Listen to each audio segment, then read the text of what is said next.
Eto na nga ba ang sinasabi ko? Niyaya ako ni Daddy na mamasyal daw kami. Pero dito niya ako dinala sa car accessories. Char. Hello guys, kumusta kayong lahat? So for today's video, nandito kami sa Grand Emirates Market.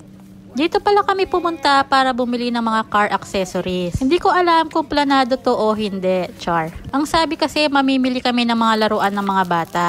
At eto na nga, nag-start na tayong mabudol, charis. Bumili lang kami ng mga konting car accessories. Dahil nga plano ko sa Shein na lang umorder. Pero dahil nandito naman lahat, dito na lang kami bumili. At yung mga hindi ko gusto na design ay sa Shein ko na lang o-orderin.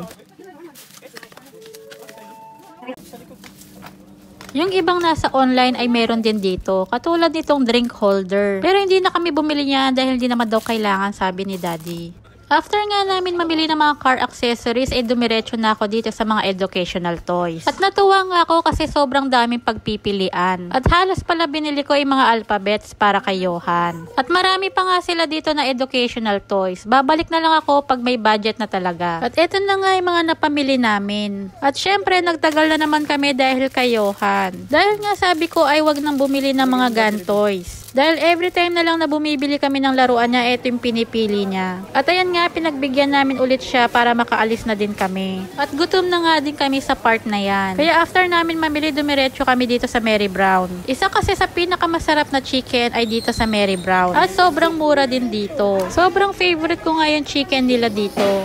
At eto na nga, dumating na nga yung in-order namin. Dumating na pala, no? Ito pala yung in-order ko, yung chicken na may gravy and rice. Meron nga itong iba't ibang flavor, pero ito yung favorite ko.